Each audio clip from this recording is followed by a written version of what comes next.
Hey, good morning, everyone. I'm Molly Starbat, Director of the Office of Postdoctoral Services, and I'd like to welcome you to our third panel discussion this semester in our series on the academic job search. This series is co-sponsored by my office, the Duke Career Center, and the Graduate School. And the previous two discussions were on the academic application process, so CVs, research statements, teaching statements, and the interview. And those sessions were recorded, so if you missed them, you can find them online at the Academic Job Search website, along with the schedule of upcoming events. And today's discussion is on negotiating the faculty job offer. Many of you submitted your questions in advance, so thanks for doing that. We'll start with those questions to get the ball rolling and then open the floor to questions from you. So feel free to raise your hand. I'll ask that during the open discussion you keep your questions general in nature. If you have a set question that's very specific to your situation, like you're in the midst of negotiating an offer, save it until the end. We will make sure to stop at 9:40 or 9:45 so you can come up and ask your questions to the panelists individually and get some more coffee and some more bagels because we have like 5,000 bagels. And so now I would like to thank our panelists for taking time out of their super busy schedules to join us. We really appreciate you sharing your time with us. Our panelists are Dr. Krishnendu Chakrabarti, who is Professor and Chair of Electrical and Computer Engineering, Dr. Jennifer Roizen, who is Assistant Professor of Chemistry, and Dr. Ada Yildirim, who is Assistant Professor of Cell Biology.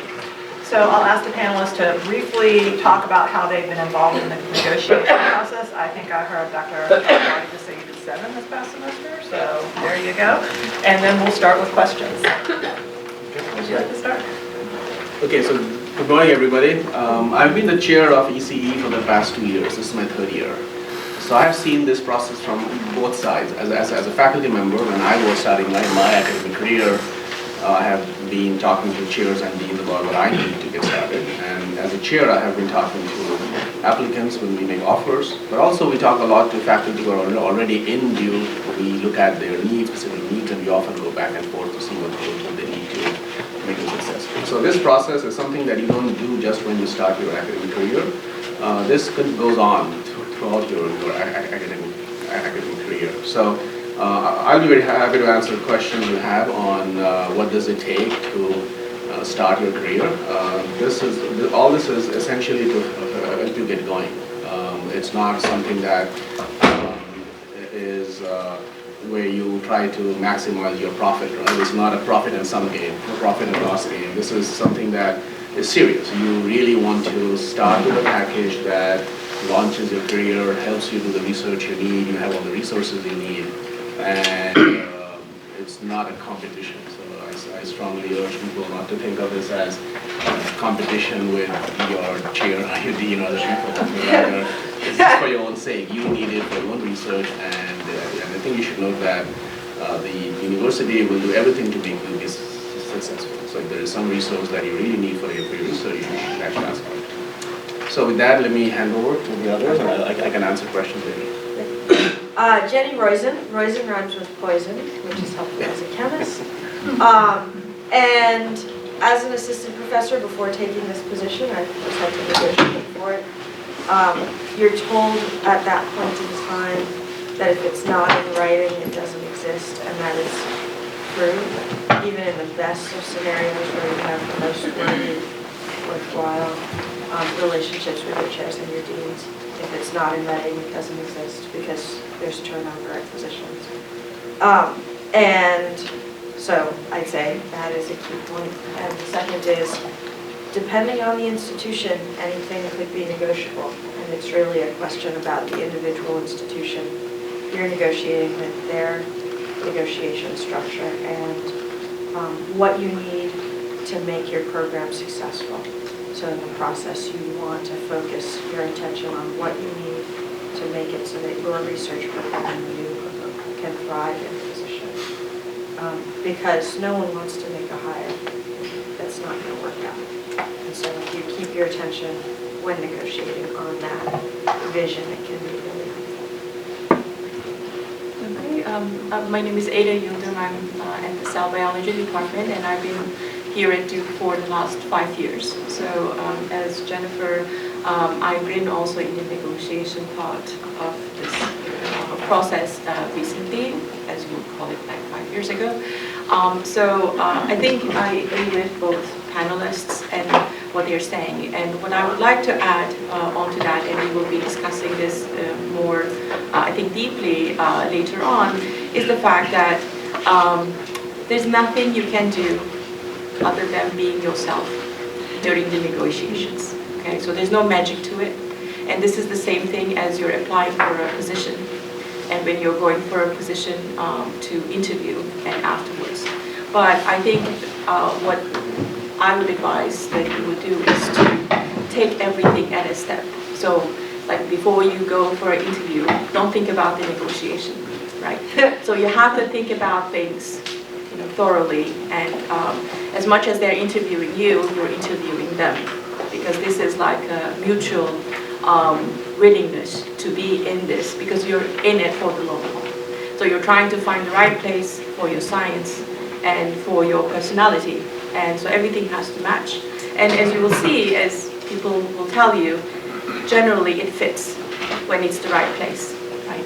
So you don't have to worry about negotiations from the get-go, but you have to be prepared for it, and that's why you're here, right? So you need to know what to ask and when to ask it. And if you start negotiating with your chair the moment that you see them, that's a bad sign, because you're constantly thinking about money or other things. And so you have to be careful about when to bring about the negotiation and time it well. So I think we will get into more logistics, but my key word for you is be yourself and be honest and keep things transparent. So hiding things or misleading people with misleading information would be a disastrous thing, I would say. And I have been in the search committees, so and interacted with the candidates. So it's a evolving and organic process. So, and you have to enjoy it as well. Like, it's a stressful process, but you have to find a way to enjoy the process, because at the end of the day, you will be meeting with your colleagues. And those interactions that you build will be continuous throughout your career, because you'll be going to departments that are your interest in your field, right? So enjoy that and take that in perspective and try to think about this rather than just a job search. How can I advance my career? And is this the right place for it, right?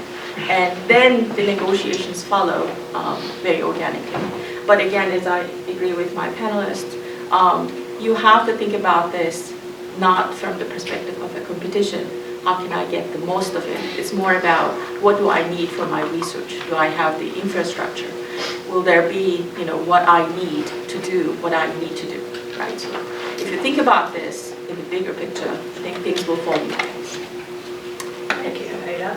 And so you touched on this a little bit. So when and how does the negotiation process typically start? Does it start in a campus interview or in a second interview, or does the chair call you? Like, how does it happen? It depends on the institution. So one of the things that's probably unusual about me on this panel is that I applied to both small liberal arts colleges and research-led institutions when I was applying for jobs. I didn't tell them I'm applying to both, because people often question your intentions when you do that. But the negotiation was different at every single place. So at smaller schools, some schools requested a budget before or as part of the application. At sort of some mid-sized schools, you would show up for your visit and meet with the chair, and at the end of the day, the chair would say, please give me a budget. Okay, let's talk in detail about whether these numbers are really flexible. So one of the things that was interesting to me about this process was there were places like that where you needed to have the information sort of on the spot in extensive detail at the visit. And then there were places like Duke where I had the verbal offer before we even discussed money, I think, if I'm remembering correctly. There were certainly places where that was the case. And so you can't necessarily predict when you'll be negotiating. And you want to be prepared with a sense of how your needs would scale with institutional demands if you're looking at institutions of different sizes. And also having thought in detail about where there's flexibility, or where, say, money could be traded for time on an instrument or for something else. You can't, I guess the other thing I'd say is, because it's so institutionally dependent, it is often useful to have a faculty member outside of the department who's at the institution, who knows the institution. So for example, before coming to Duke, or before negotiating with Duke, there was somebody in my family's extended circle who had been a faculty member here. And I said, can I negotiate for basketball tickets? And I said, absolutely not. Do not even try, they'll just laugh you out the door. And I said, okay, what about for sort of setting up a partner with a position, but this partner isn't someone I'm married to? And they said, absolutely not. If you're not committed to the individual, why should the institution be? This is how lots of collateral damage happens. So that may be different depending on the institution, but this was the advice of this individual in the context of Duke. So in my case, I mainly applied to medical schools, and maybe at the audience, I see most of you are with the medical or associated with the medical school branch, so I can talk from that perspective. Generally, the interviews, as you know, consist of 2 levels. So you go to first interview, and generally you're competing with 5 or 7 people, basically, out of 400 or so applicants. So, and from that, generally, depending on the money that exists in the department, either 1 or 2 candidates will be offered a job. So often, the first interview is to kind of narrow down to the last 2 or the 2 that they're most interested in. And after that, you will be invited for a second interview. Most of the places I've interviewed at 11, most of the places have had a second interview, and none of them had the negotiations, done or started in the first interview. So basically, what I would advise that if you're going for a first interview, know what you need, know what kind of infrastructure you need, right? Because you will be meeting with a lot of faculty members there, you will be meeting with postdocs or students. So have the time to visualize or to find out if the infrastructure that you need is there, right? So if you are prepared for that, you can, let's say you need a mass spec core, you need to, use the fax core, and you need to have a big, mouse facility that you need to do your mouse work.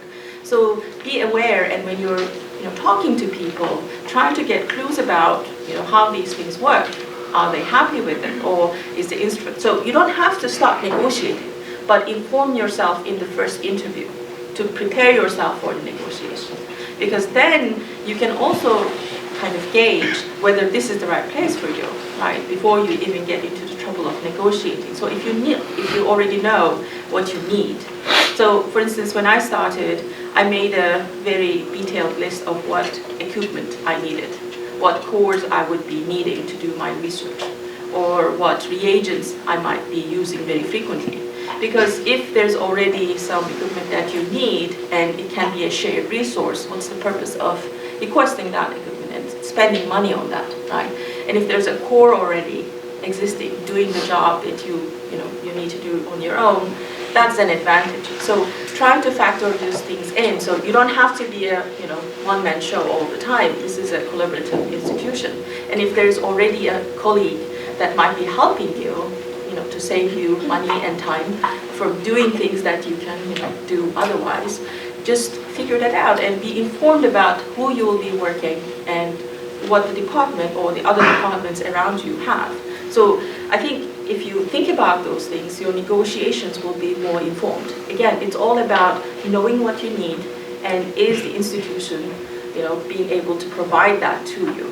But the timing of that really depends on institution to institution. So you have to be able to socially aware of the cues that are being given to you. Most of the time, if they liked you in the first interview, they give you some clues, right, that you will be invited again. So then, you can start talking, but you don't have to directly say, can I get this, can I get that? But just take mental notes and then, talk about them in the second round with the right people. You shouldn't be talking about, I think talking to right people is also the key in this thing. You don't want to look as if you're too keen about, let's say, how would you say that? Like, if they start talking to, Too like confident? Or too... I don't know how to say this. You don't want to be negotiating in every sentence. Arrogant, we often use the word arrogant. So, be self-confident, but, there's a limit to it. So you have to be able to, because these will be your colleagues, right? At the end of the day, what it matters is that you will be working with the faculty that you're interacting with.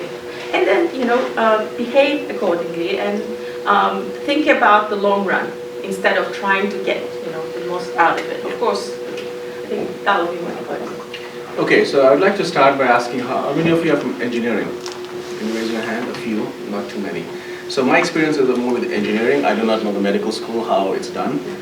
But at top engineering schools, Duke, Princeton, Stanford, MIT, the interview is not about the package. When you interview, you don't talk about negotiating or what resources you need.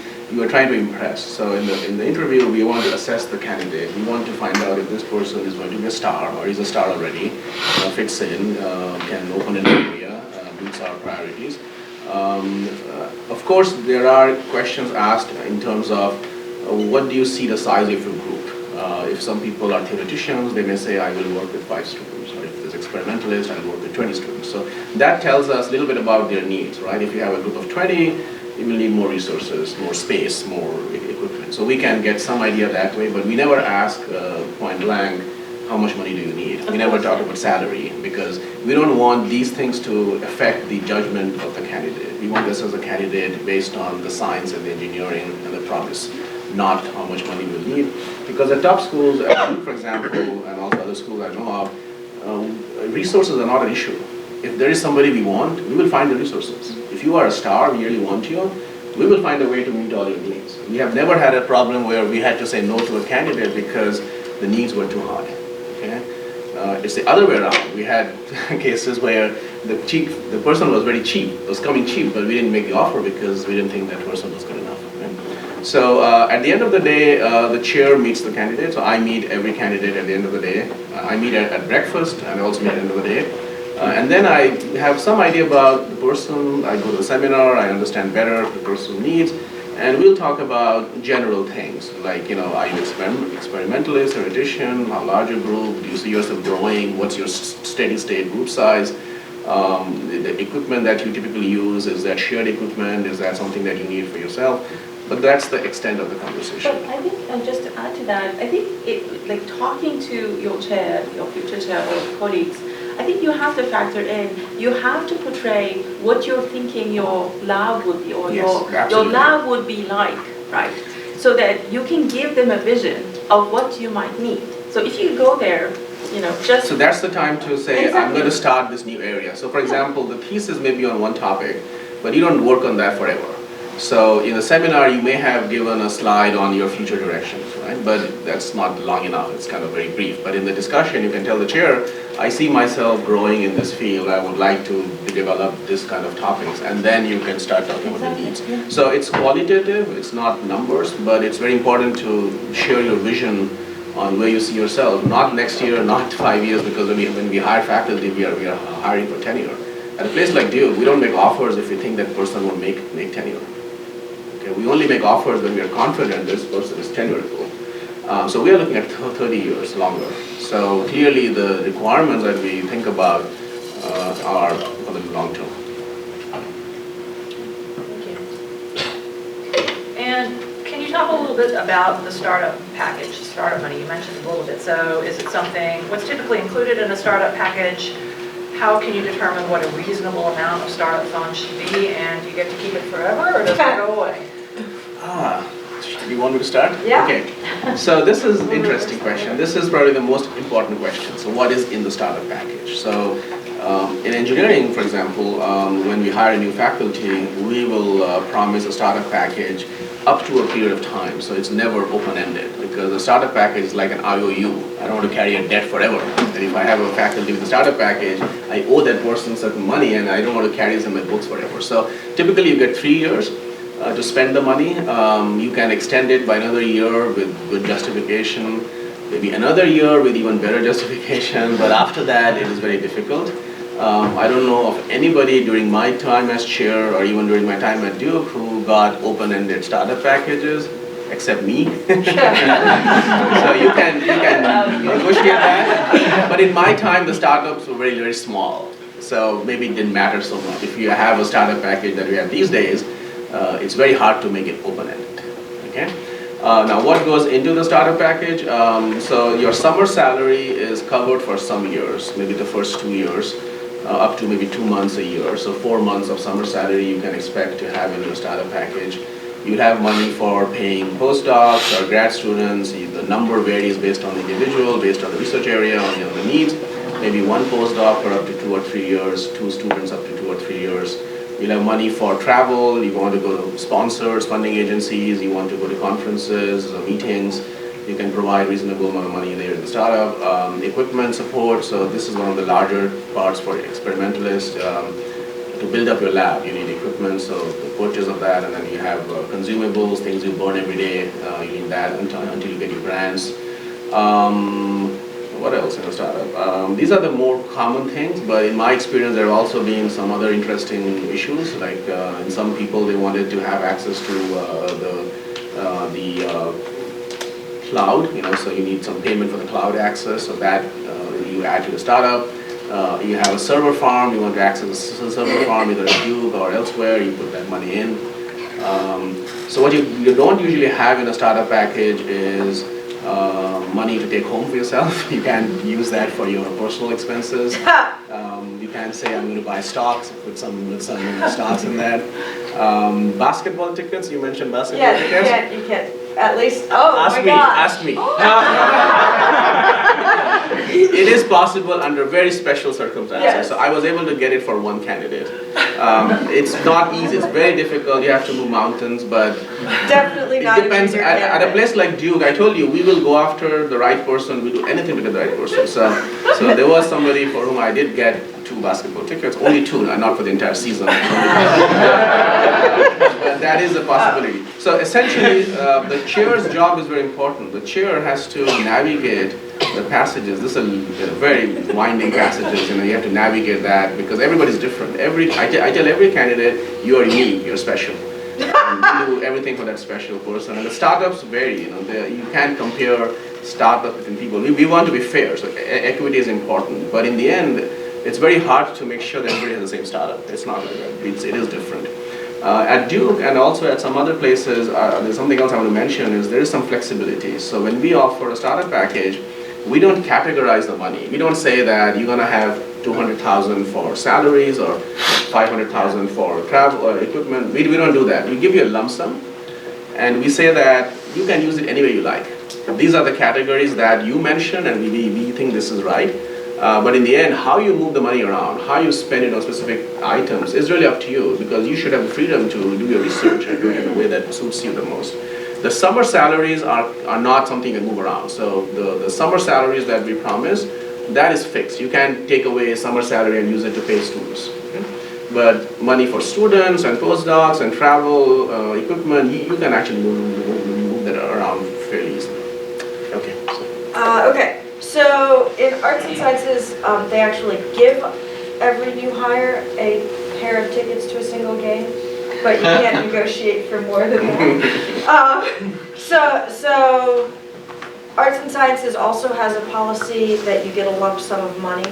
So even though you're negotiating based on categories where you're projecting expenses, you can't actually negotiate for some number of students to be covered. You can negotiate for an equivalent projected amount of money.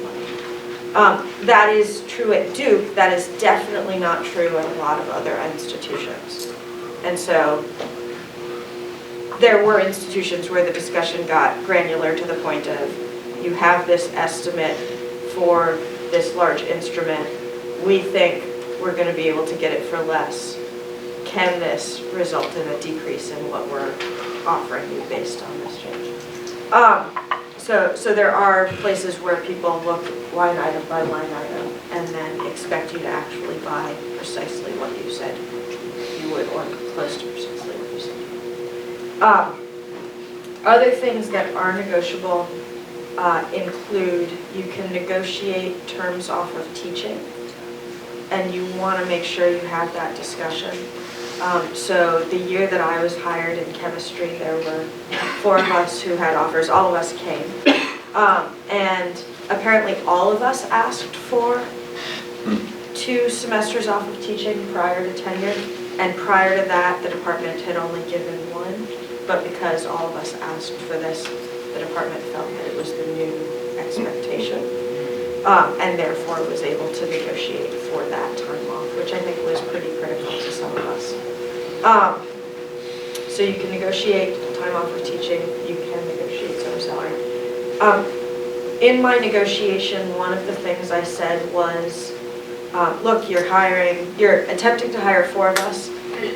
If you are, the thing I care about in terms of salary, because you have made it to a level where I'm going to be able to live a very reasonable life, is that my own failure to negotiate salary doesn't result in differential treatment of men and women.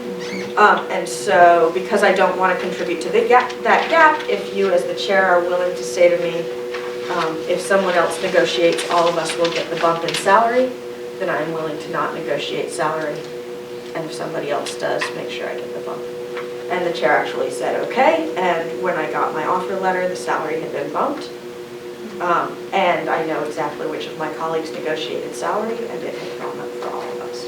Right, so not only did this strategy, which is a little unconventional, result in sort of goodwill toward the department upon hiring, because they actually honored a verbal commitment that they could have gotten out of pretty easily, but it also resulted in goodwill between all of us, because we realized sort of some collective negotiating power in spite of the fact that we hadn't met each other prior to Yeah.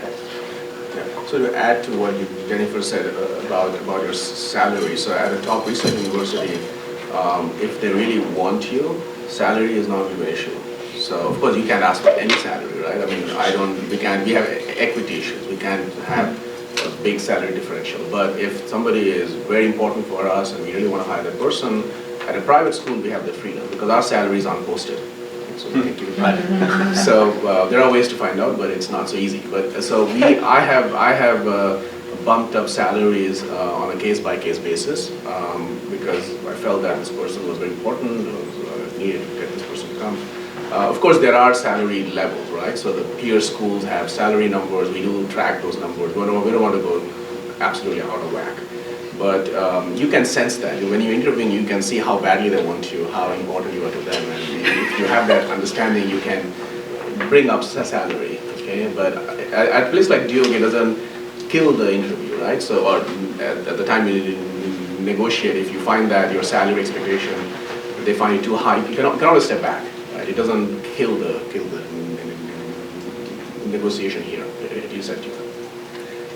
Just to add to Jennifer, so basically, because I'm in the medical school, one thing I would like to take your attention to is the fact that if you're applying to arts and sciences departments versus medical school, what you're expected to do as service is different, and how much money you have to pay for your salary is different.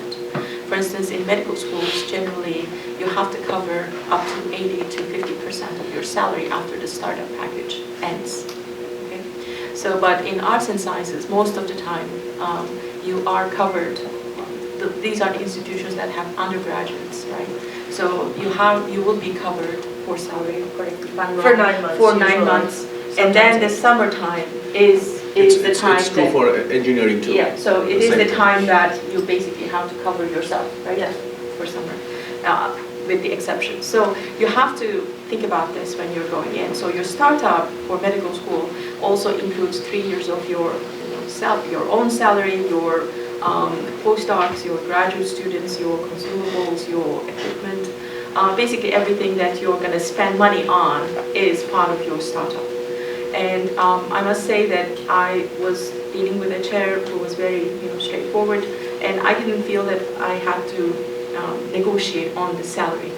Our discussion was that she was gonna, so we discussed the number, or she indicated a number, and then she said, I will check what the new range is, campus-wide, and if it is more than what this number is, so because she didn't have an idea that year, and if it is more than that, that's what you will get, and that's what exactly happened. So it was bumped when the actual negotiation for the startup package came about.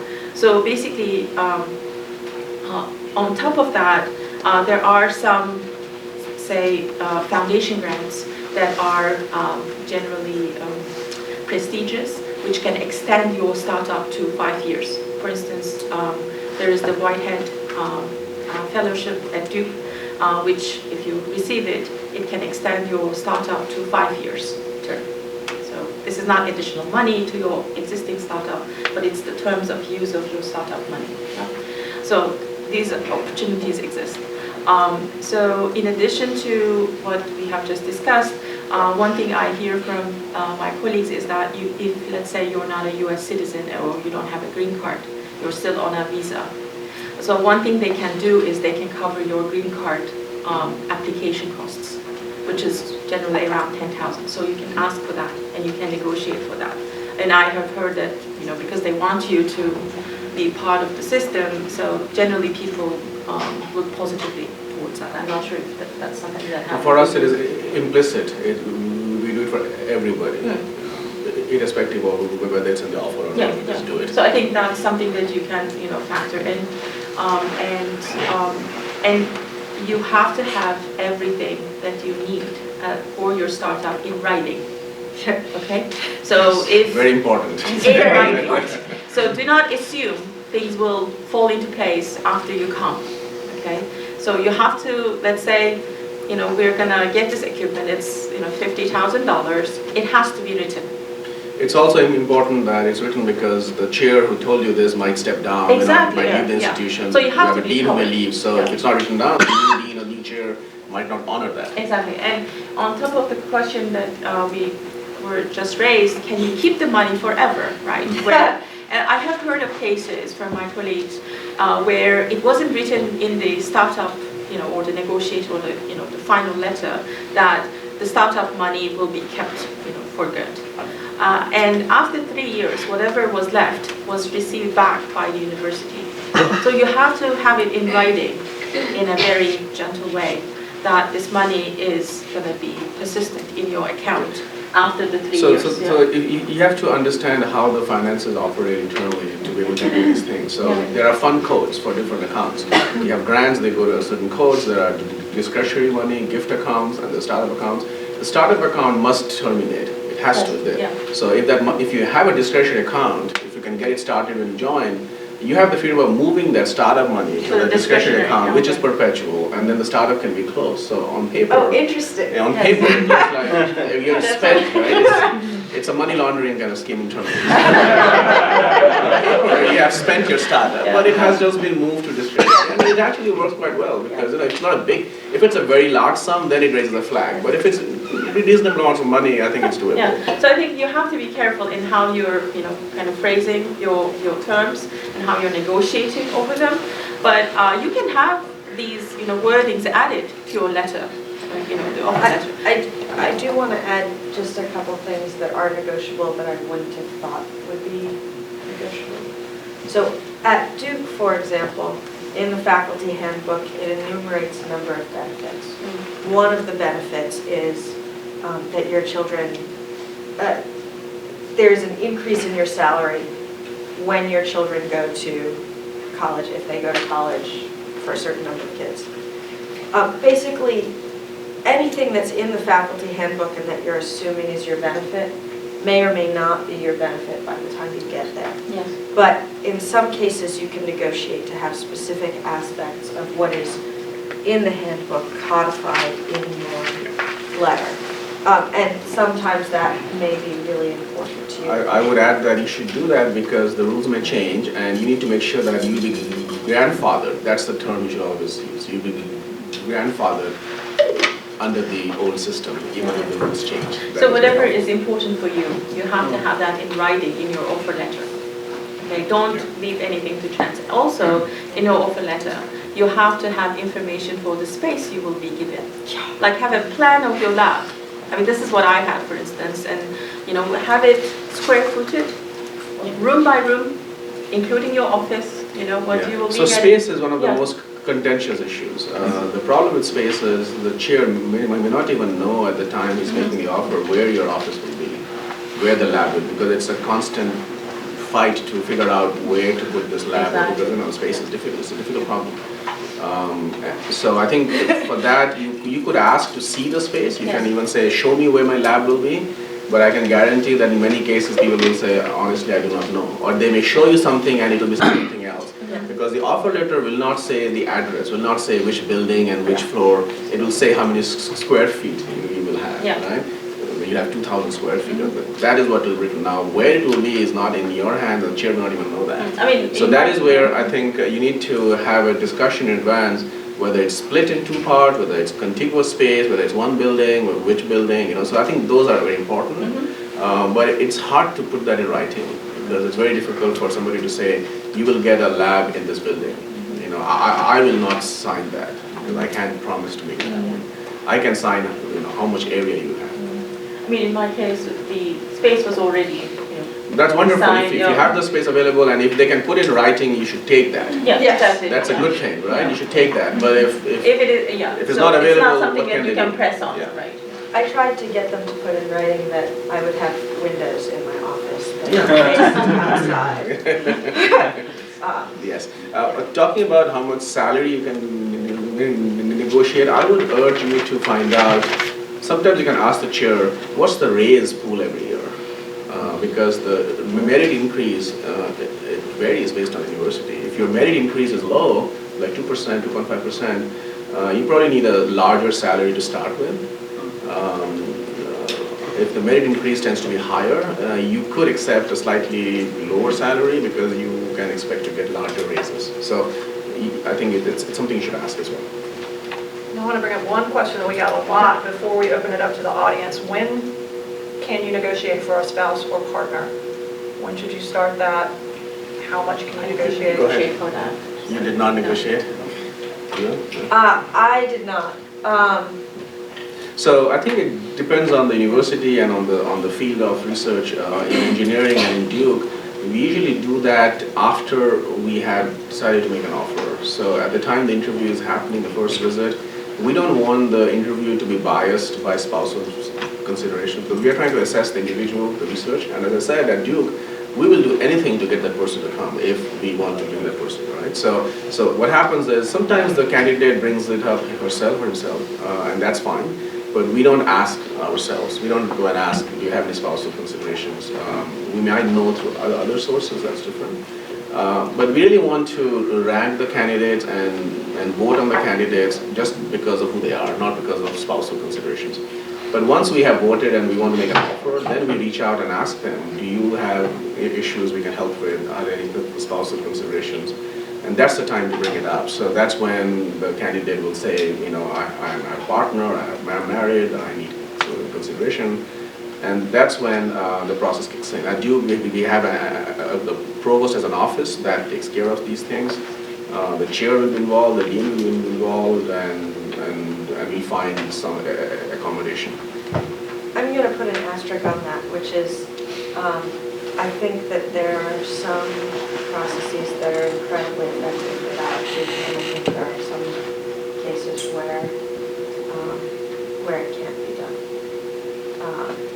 Because I've seen, and so it's a case by case. Yeah, so I think that you're right that people will go massively out of their way in order to We have actually hire. had faculty hiring where we found faculty openings or jobs for the spouse in a university in the area, not just at Duke. So we also work with triangle universities, and this is true if you go to California, to the UC system, or to MIT and Harvard and BU, they work together. So they will try to find the right accommodation in nearby schools as well. Yes. Sorry, you brought up the issue of space, which I've seen be a huge issue on multiple campuses. What do you do if you're promised, say, 2,000 square feet, and you get a letter a couple months later from the chair saying, sorry, it's 1,500? Do you have any leverage there? Do you just Do say, you get this letter after you sign the offer? yeah, You can push back because Yeah. you signed some other offer letter. So if once you sign the offer letter, the terms are set. sacrosanct. You can't change. They can't change it. So if the chair says I have to decrease it, you can go to the dean, or you can, I think you are at that time you are within your rights to even turn down that offer. But it doesn't happen much. So usually, any good university will not do that because it gives them a bad reputation.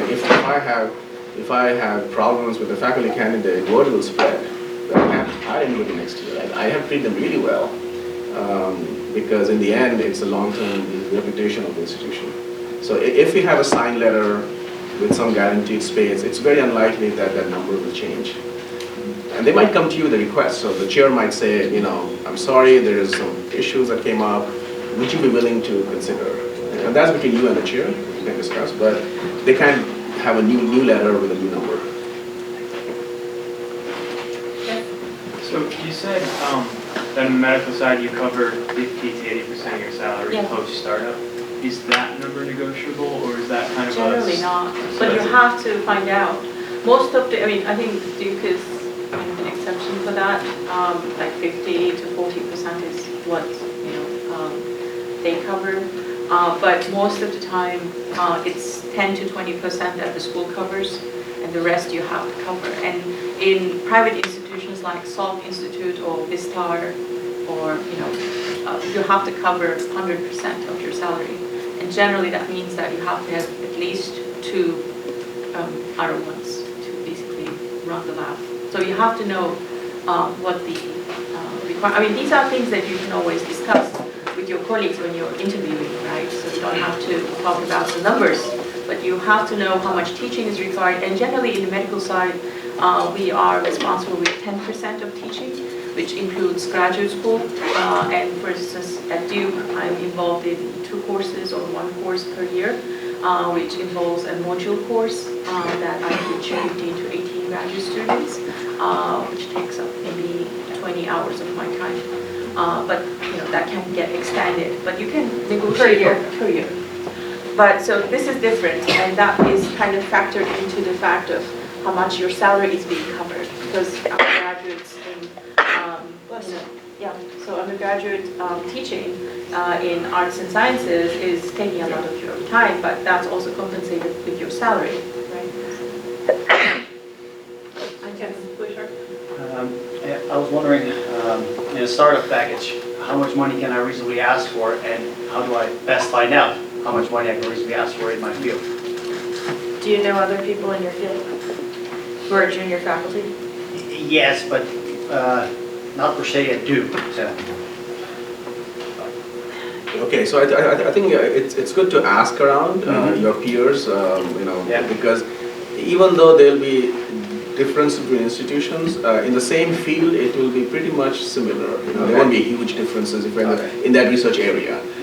Because ultimately it comes down to equipment which everybody needs. That won't be different. Number of postdocs or students might be a little bit different. So somebody might offer 2, some may offer 1. I think the salary part is more or less the same in most universities. Typically 2 months every summer for 2 years. This is very common in engineering. It's seldom that people will give you 2 months for 3 years or 2 months for 1 year. Right? So I think the flexible part is in terms of how many PhD students you will get for how long and how many postdocs you will get. Right? And you have to ask yourself, what do you really need? Because excess is also a problem. If you can't spend it, you don't want to waste it. Because in some cases you'll get grants in the first year. If, some of my faculty colleagues have been very successful. They got so much money in 2 years that they can't spend the startup. Right? They ask for 2 months. So in some way, the startup is an insurance. It's not meant to be your only source of money forever.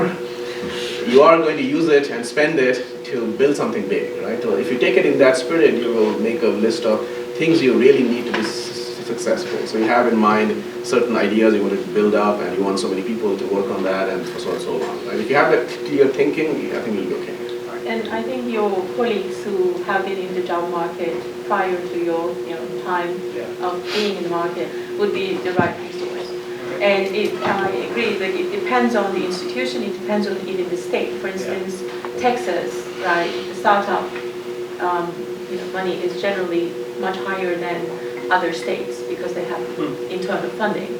So they have also provide some corporate, I think, separate funding, which is around 850K or maybe more. It depends on the institution and how biologically, how cancer related. But so right now, I think for the medical school, this is me just talking to some colleagues who are into clinicals, it goes between 1.8 to and up, I think, for biological sciences.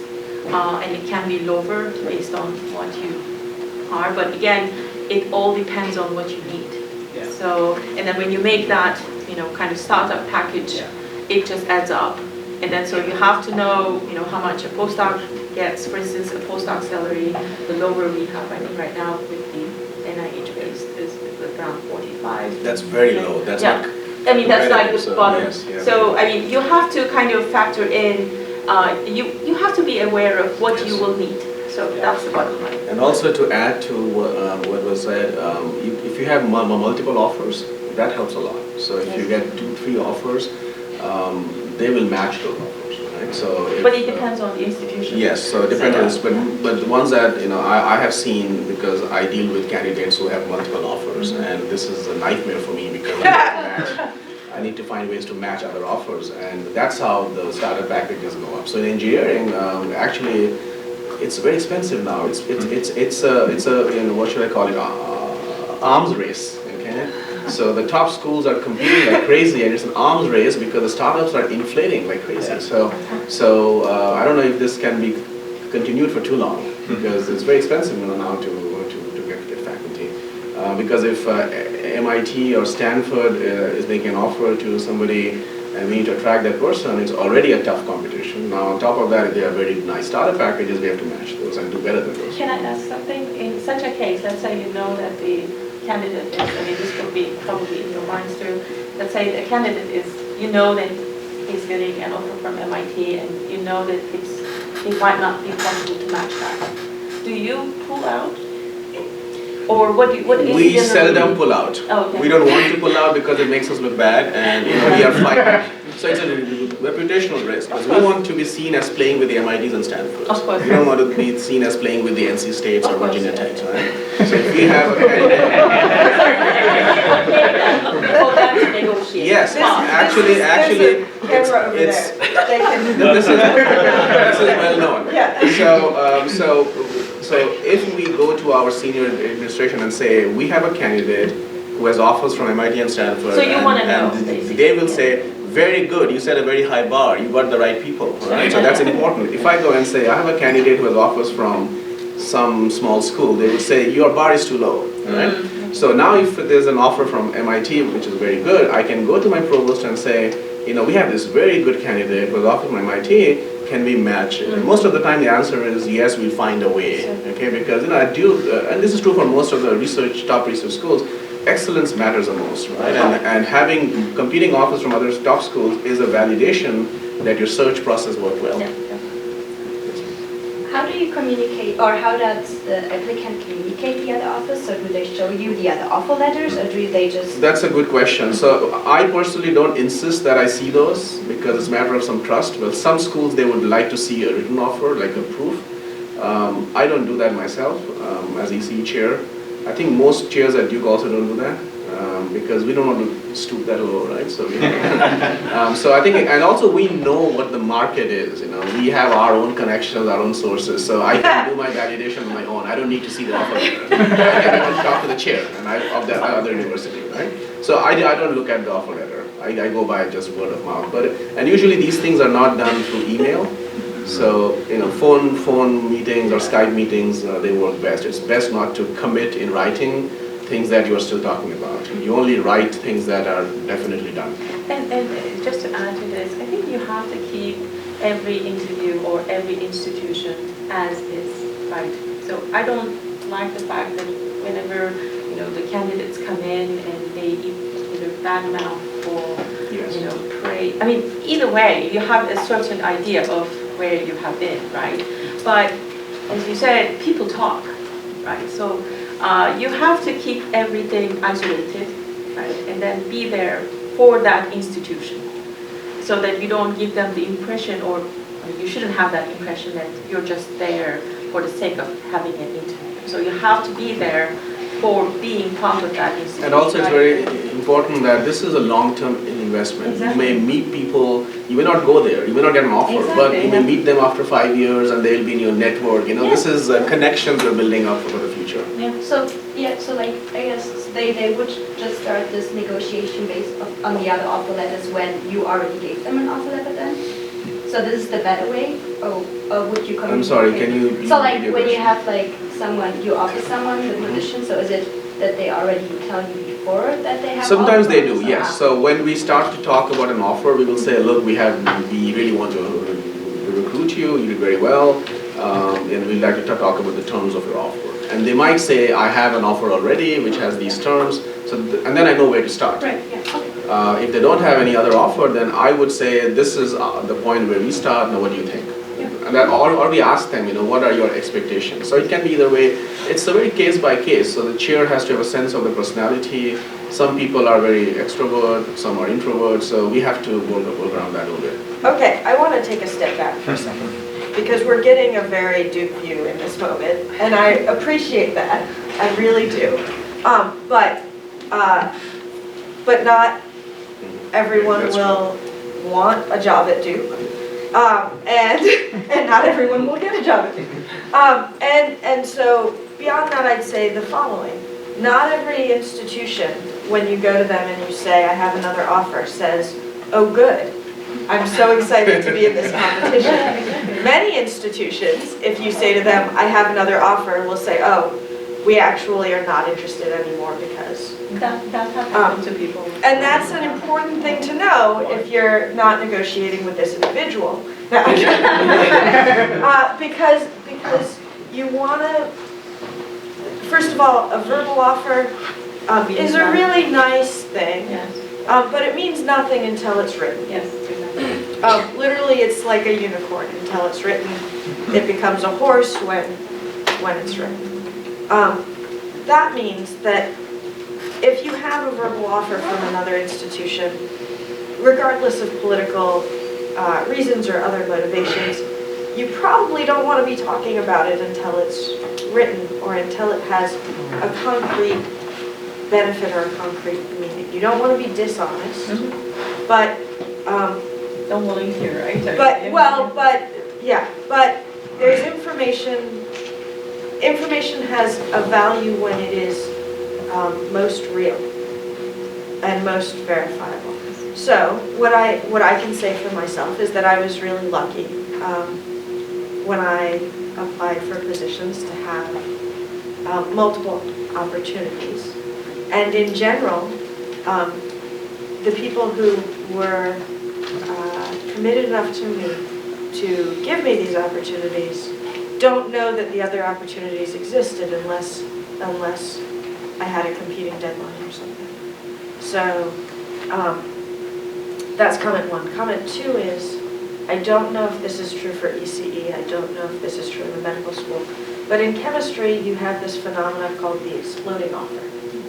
What is that? That's right. So the exploding offer is one that has a clock on it. This is much more common at smaller schools, where a school will make you an offer and they'll say you have a week to decide. I kid you not. Here's your written offer, you have a week to decide. And this is a way to make sure that a position that needs to be filled gets filled, but it's also a way to take people off of the market if you think maybe you wouldn't be competitive later. And so those are really hard to turn down because it may be that you only have that exploding offer and a bunch of interviews, because usually the exploding offers come. And so you want to be aware that there is a lot that's dynamic when it comes to offers, depending on the institution size you're thinking about. At Duke, I don't recall the offers exploding quickly, but I think there was a deadline. I think all four of us had a deadline. And so with that deadline in mind, when I was talking to other institutions that I was considering, I basically told them, I'm going to make the decision this weekend. And I gave them the weekend. And if you're still interested, I want the written offer before that weekend, and I'm happy to talk about it. And so putting together a written offer is a lot of work, right? So when he says, I put together 7 offers last year, I just envision weeks of my life disappearing. Yeah, there's a lot Right? of, yes. It's a lot And of every offer is customized, it's yeah. different, it's not a standard boilerplate, so Yeah. that's true. And so when I hear that, I do think that it's important, if you know you're not considering a particular place anymore, to be honest with them, to be honest and gracious, because whoever makes you a verbal offer, they put a lot on the table to get there. Those individuals are proud of their institutions, and for good reason. And they have put a lot of thought into how you would be as a colleague. And that means and how you would be successful there, even before the written offer. Yeah, And very so true. if you know that that's not going to be where you end up, it is important to express your gratitude as you clearly walk away and you say, look, I think it's in both of our So best I think interests. it's best not to ask for extensions or too many extensions once you have written offer, because it Yeah. messes up many things. So we typically, and this is true for many schools, because I talk to our chairs, there's a pretty long period of verbal discussion. So, a lot of talking, going back and forth, that takes a while. It doesn't get mapped to written offer right away. Okay, this process can take a while, because we want to get it right. We want to get the offer, and we don't want to make changes to the offer. But once it's written, we typically give 3 weeks, sometimes 2, but 3 is typical, and we really don't want to extend that deadline, because the consequences are not very good if that happens, right? So because we have already been talking for a while, so we expect that you have some idea already, so you shouldn't need to take more time, right? And if we find that you keep asking more time, then we feel that you are playing a game, you're gaming the system, and that gets us very upset. And you don't want to, So I think it's very important that you maintain your integrity and you convey that you are a person of strong integrity. Even if you don't go, at least it means that you still maintain your links to them. That's important. But you do want to be careful about if and when you talk to one institution about offers from another. Yes, this is Because true. it does have in the some potential cases, to kill you don't want everyone. even, many times people don't say from where. And that's okay, I respect that. So if you tell me you have an offer from a university and you don't want to say which university, I'm okay with that. In many cases, I already know. Because, we talk to other chairs, it's a small world, right? And then we have colleagues, faculty colleagues know each other, so it spreads. So we know who are in the market, and we have spies because all the seminars you do, every job talk is advertised. So we see which seminar is being posted, so we kind of have an idea who is interviewing where. It's a small world. So, but if you don't feel comfortable mentioning the university name, that's perfectly okay too. Okay, well, on that note, we've reached the end of our time, so let's thank